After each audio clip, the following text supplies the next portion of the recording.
Hello and welcome to This is Nigeria, Unlocking Our Potentials. This is the program that showcases Nigeria's investment and development potentials across the 36 states of Nigeria.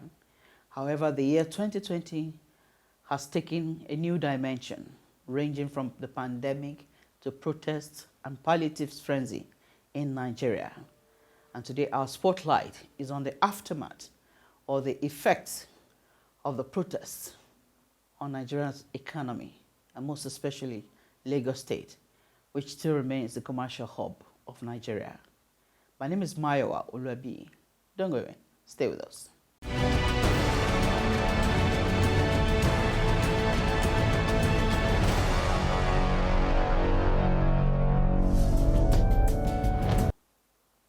Welcome back. If you're just joining us, this is Nigeria.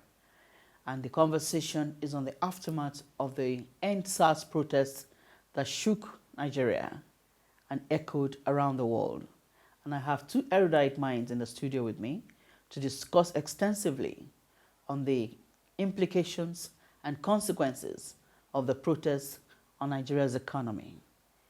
With me in the studio is Niyi Akinsiju, an investment analyst and a public affairs analyst. You're welcome to the program. Good to be with you. Thanks so much. And seated next to him is Kargbo, a legal luminary and a public affairs commentator. You're welcome to the program. Thank you for having me. So Kargbo, Yes, please. what is the difference between a protest and a riot? A protest is a legal expression of a dissent. Okay. It's your way of expressing your displeasure or your disenchantment with a certain issue. And you are using your constitutional right to draw attention to the grievance that you have with respect to that specific issue. That's a protest. A riot, on the other hand, is an unlawful means of expressing the same dissent. Yeah, whereas the protest is protected by the Constitution. This riot is forbidden, and riot is taken so seriously at law that it is one of those exceptions through which one's life could be taken deliberately in the wordings of the Constitution. And therefore, it is always very advisable to be certain before you characterize a particular incident as a riot, because there is a very thin line between a lawful protest and a riot. Of course, when you start looting, when you start destroying life and property, you are no longer protesting. You are more or less taking the law into your hands. So for now, that's what I can say is the difference between the two. I'm speaking legally here. Okay. But most times it has to do with the characterization.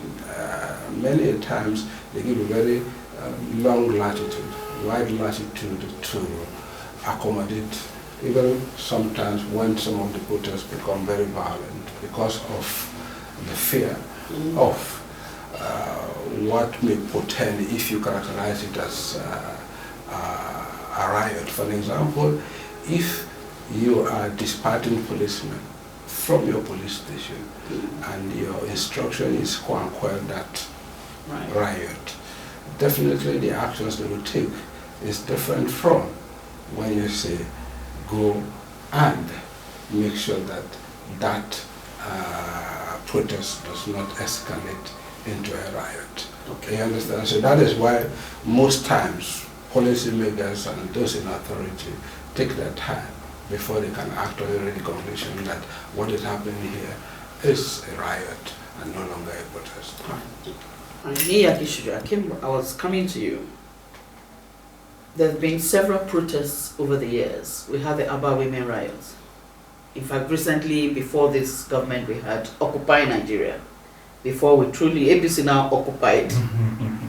But now we have the Endsars protest. What is the difference in this protest and previous protests that we've had? Well, There are so many differences if we start profiling them, because just in a summary, because to put it in context, you know, this protest is actually the protest of the younger generation. Those other protests were stakeholders protests. I want to use that word because if you're looking at the 2011 protest, it had the making of the Nigerian Labour Congress, the TUC, and of course other stakeholders in the civil society, the non-governmental organizations and all that. So it's perhaps more robust in terms of stakeholders' involvement. Well, to the extent of disturbing public peace too, when you compare and contrast those ones, it's well, it had a form of definition and character, especially the 2011, because the whole thing actually pivoted on the NLC, because the labor movement calling out the people. Eventually, it had to do with negotiation with the labor movement. The 2020 is just like the legal luminary are just defined to us. There's a thin line, between what you call the protests and what you call the riots. It started as truly a peaceful demonstration, and as a peaceful demonstration, it had an appropriate cost to it, because for a demonstration there must be a cost. The reason for that amplification and of course engagement in the public space is what will determine if the cost, is has the aggregated sentiments of the people. So the original cost itself had, to my mind, the aggregation of the sentiments of the larger population of the country. I supported it. Okay. And I also know that the highest office in the land also supported it, in the office of the president, because that had been the cause had been a major concern, even to the president and to the ruling party. To the extent that I am also aware that before the call out of that demonstration, the president had actually signed a Police Reform Act, 2020, into law.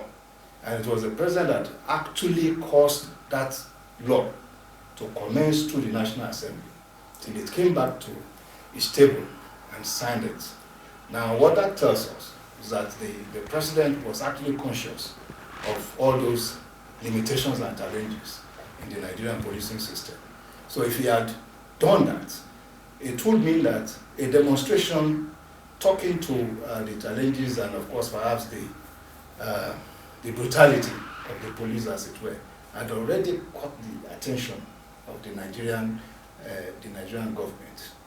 Well, in the exercise of the rights of this younger generation, who I think had a good reason, because in truth, had been accosted by a number of SAS officers while driving. But when they see me, they will tell me to pass. And I wouldn't know why anyway. It wasn't until, there was this so much agitation over this Endsars thing that I actually understood the reason, that their target was more or less the younger generation. So if you were above 40, 50, they are not likely, to stop you.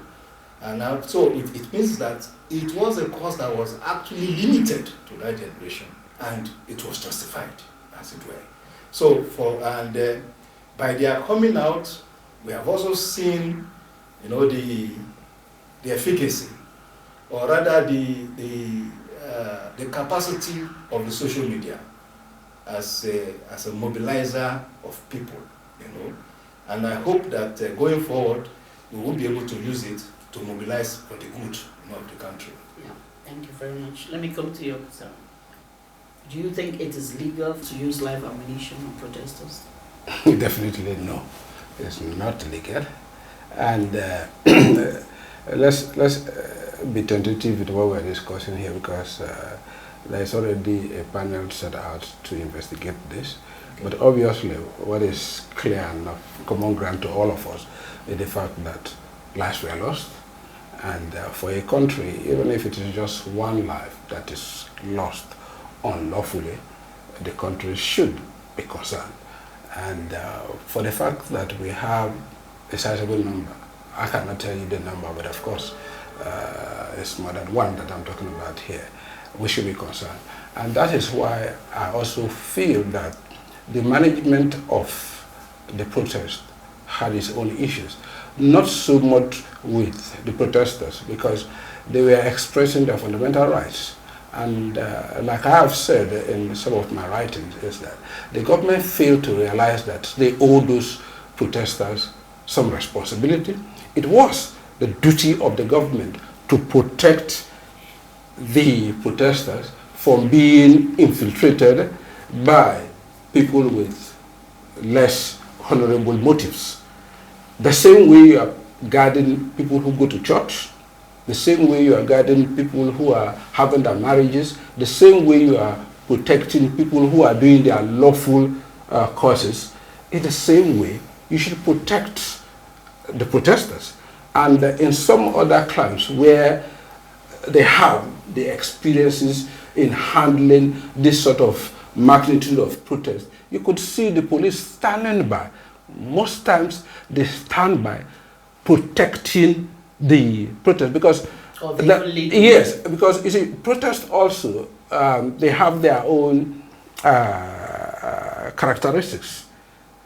You could protest, like I have enumerated in some other places, through processions, through marches, through like the campaign they did, through concerts, as long as what you are doing is to try to call attention to an issue you've already made to your own person that you are speaking to. It is incumbent on the government to come to, because it is very natural. Everybody out there has his own grievance. Everybody out there has somebody that he wishes to hit. The poor man would look at you for driving your own near collapse car as a rich man and as one of those people who have stolen what belongs to him. He would have that grudge against you, assuming you are neighbors. But when there is law and order, he is restrained. But the moment we have the seal or the sail taken out of the bucket of law and order, he is given the opportunity to strike. And that is why you see them coming the way they did. You understand? So I would not so much blame the youths, because for most of them who participated in that protest, this was their first time, and they may not have had the education and to know the limit and the ramifications or the consequences of what they are doing.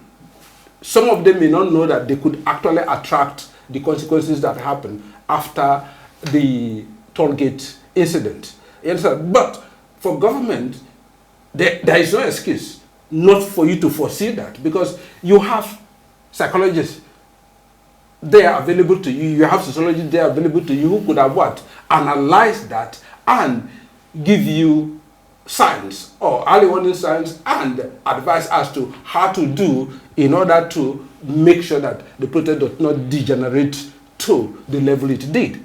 It has. So the question now we are to ask is, has the government learned the lessons from this in order to forestall this in the future? Because this particular protest has set a precedent. Many more are going to come, because there are so many grievances here. Why you see the widespread and the sort of communality around the Endsars is because it affects that generation of people.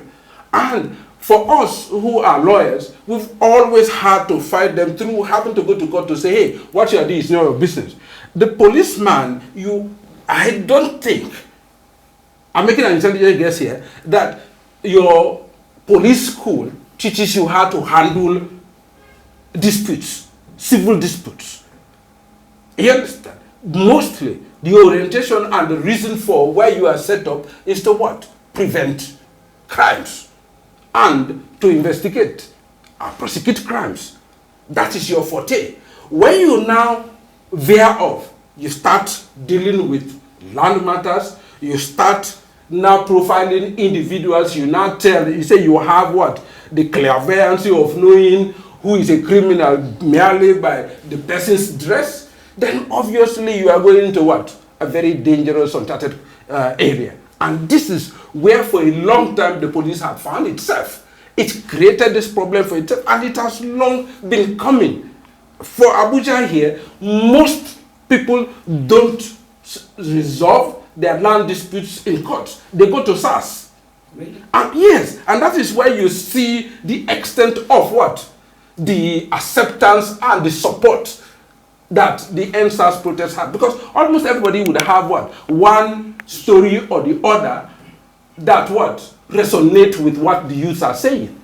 You understand? So for me, for the government, yes, this time around we may say you may not have had the language and the technique of dealing with the youths with this sort of sentiment. But for next time, I don't think that will be that excuse. And may that not be next time in the near future, because we've seen that the police and the entire security administration, they do not have what? The capacity to contain that sort of energy when it is unleashed on the society. All right. We'll go on a short break. This is Nigeria. We'll continue.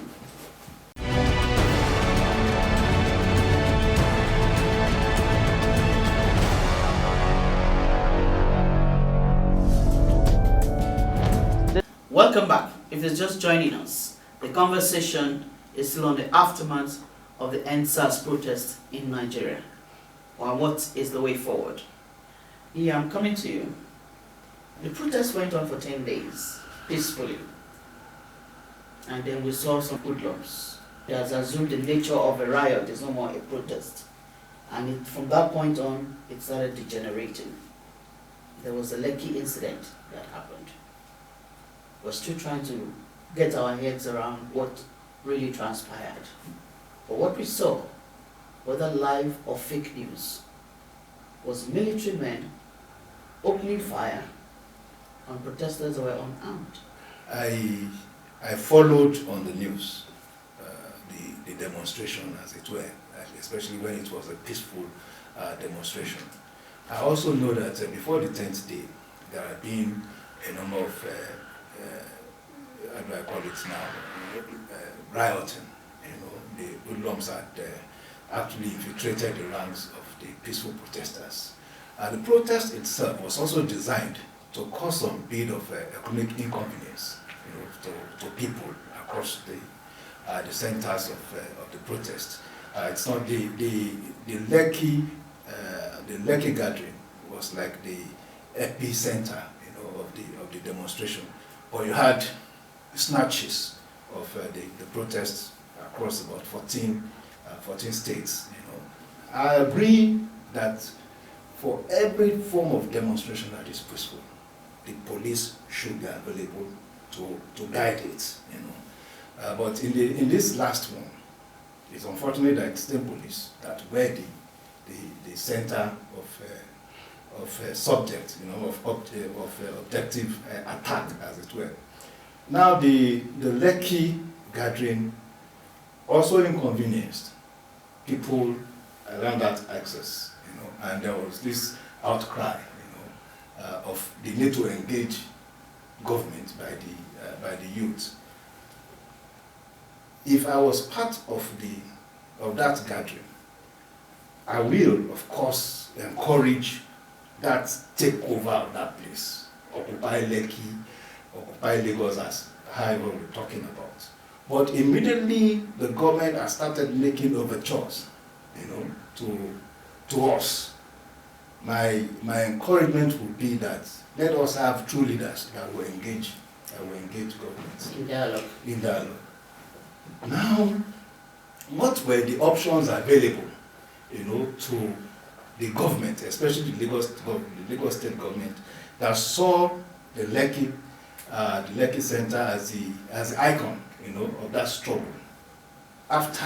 Because it was a way of mitigating the possible extension of that demonstration, that it declared a curfew for 4 o'clock on that day, what would be the options available to engage or to disperse?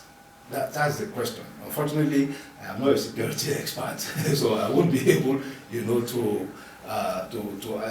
orchestrate my position on that. But what is wrong is that we heard that shots were fired. I cannot confirm that. The type of shots I have heard from authoritative sources that the shots were blank bullets. Okay. Some other people had said they were live bullets. And I think that's the responsibility of the judicial panel now, undertaking the investigation as it were. And I hope they would be able to invite those people that claim to be high witnesses to this matter to be able to come and witness, to what happened in Lekki. If I may just come in there.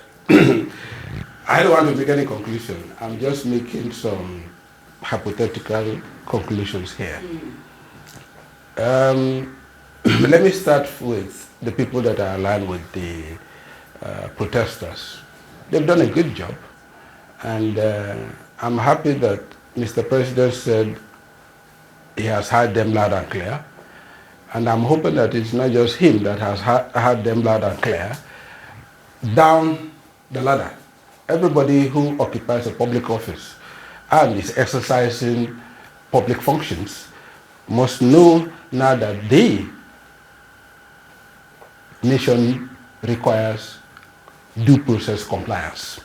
You must do things the way they are set out in the books, because the level of tolerance is winning. This time around, the youth that we hitherto felt were indifferent and apathetic to the, I don't want to use the word rascality, but that's what it is, that impunity in the public space. They are asking the right questions, and they are beginning to what? Exercise their rights. They've done that for the very first time in the network. Our days, we had what? The Alimos goes, Babangida, we had our own, but then it was the students in the campus that were piloting that. But this time around, you have what? Both graduates and school leavers and the youths themselves that you find out there toiling to find. Yeah, it's a huge population. You understand? They are now asking the right questions. So on their side, I said they've done the right thing. But going forward, when next they want to embark on this sort of a protest, let there be a leadership structure, well centralized leadership structure that would pilot this, so that they have what? Specific demands and an exit point. If you go into a protest without the good structure and a plan B, then you may fall into this trap. Okay. And also, don't try to overwhelm the security apparatus, no matter the provocation. Because if you take away the police, you run over the police, the next security agency that would come in is the military. But when the military comes, like they say, they don't have handcuffs. And they don't read your rights to you to say whatever you say here, thereafter. No. They are trained to deal with the enemy of the state. If they are pulled out of the barracks to come to the streets, they are coming with that sixth sense that they are coming to what? Handle the enemy of the state. So they are not going to be as what? Careful as the police.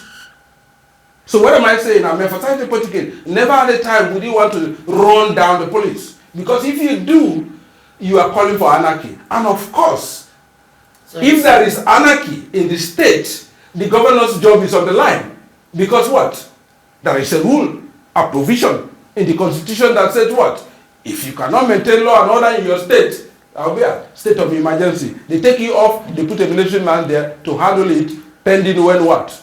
That is stability. No governor would want that. And that is why they became that jittery. Some of them, that's why they take these missteps that they took. I'm hoping that they are learning from that. And also, for them also, it has to be for the extreme case before you call out the military. No matter the panic. Exactly. No matter the panic. Because like I said, when the military comes into the fray, they are not coming in to come and make arrest. They don't come with handcuffs. They are coming, like somebody is saying, to disperse. Even if you use blank bullets, if they hit you, they could break your leg. So, for each side, there should be what? That word of caution. Well, we've been talking aftermath of the Endsars protests in Nigeria, and I've been discussing with Niyi Akinsiju. Thank you for coming on to the program. And Sam Kargbo. Thank you for your analysis. Once again, thank you for having me. But I believe this discussion will dovetail into a second part, or a part 2. We'll bring you the concluding part in our next edition. Thank you for watching. God bless Nigeria.